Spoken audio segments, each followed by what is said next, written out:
Genesis 26. Isak in Gerar. Hy maak 'n verbond met Abimelech, huwelik van Esau.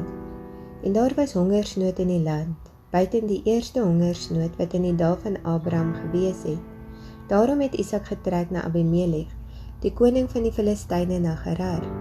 En die Here het aan hom verskyn en gesê: Moenie aftrek na Egipte nie, woon in die land wat ek jou sal aanwys. Vertoef as vreemdeling in hierdie land, en ek sal met jou wees, en jou seën, want aan jou en jou nageslag sal ek al hierdie lande gee. Ek sal die eed bevestig wat ek vir jou vader Abraham gesweer het. En ek sal jou nageslag vermeerder soos die sterre van die hemel, en aan jou nageslag al hierdie lande gee. En in jou nageslag sal al die nasies van die aarde geseën word, omdat Abraham na my stem geluister en my ordeninge, my gebooie, my insettinge en my wette onderhou het. So het Isak dan in Gerar gebly. En toe die manne van die plek om na sy vrou vra, antwoord hy: Sy is my suster. Want hy was bang om te sê, my vrou. Anders sal die manne van die plek, so het hy gedink, my miskien doodmaak ter wille van Rebekka, want sy was mooi van aansien.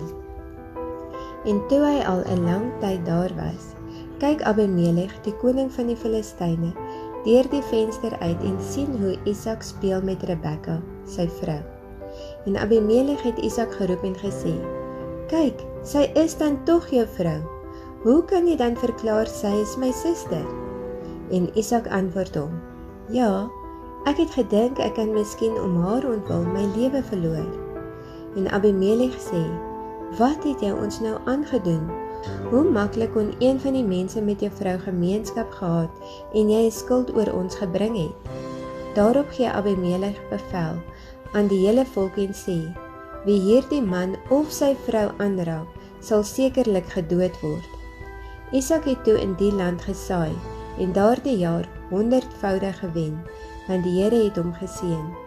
En die man het groot geword en altyd deur groter geword, totdat hy baie groot was. Hy het troppe klein vee en beeste gehad en baie bediendes, sodat die Filistyne hom beny het. En al die putte wat die dienaars van sy vader in die dae van sy vader Abraham gegrawe het, die het die Filistyne toegestop en met grond opgevul. Toe sê Abimelech vir Isak: Trek weg van ons, want jy het vir ons veels te magtig geword. Daarop het Isak vandaar weggetrek en laar opgeslaan in die dal by Gerar en daar bly woon.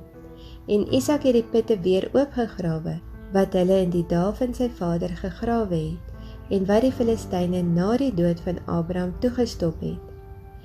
En dit genoem na die name wat sy vader daaraan gegee het.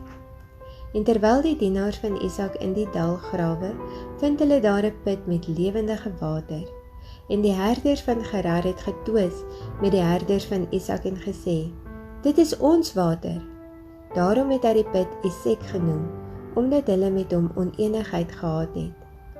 Daarop grawe hulle 'n ander put, en daaroor het hulle ook getwis. Daarom het hy dit Sitna genoem. Toe het hy vandaar versit en 'n ander put gegrawe, en daaroor is nie getwis nie. Daarom het hy dit Rehoboth genoem en gesê: Ja, nou het die Here vir ons ruimte gemaak en kan ons vrugbaar wees in die land. Daarna het hy vandaar opgetrek na Berseba. En die Here het hom in dieselfde nag verskyn en gesê: Ek is die God van Abraham, jou vader. Moenie bang wees nie, want ek is met jou, en ek sal jou seën en jou nageslag vermeerder, ter wille van Abraham, my knegt. Toe bou hy daar 'n altaar, en hy het die naam van die Here aangeroep, en daar sy tent opgeslaan. En die dienaars van Isak het daar 'n put gegrawe. Daarop kom Abimelech na hom van Gerar af, saam met Ahuzat, sy vriend, en Pichol, sy leerowerste.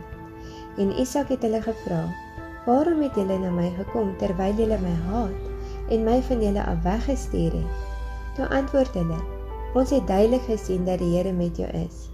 Daarop het ons gedink: Laat daar tog 'n eed tussen ons wees, tussen ons en jou, en laat ons 'n verbond met jou sluit.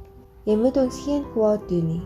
net soos ons jou nie aangeraak en aan jou niks as goeds gedoen het nie, en jou in vrede weggestuur het.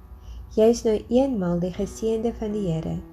Toe berei hy vir hulle 'n maaltyd, en hulle het geëet en gedrink.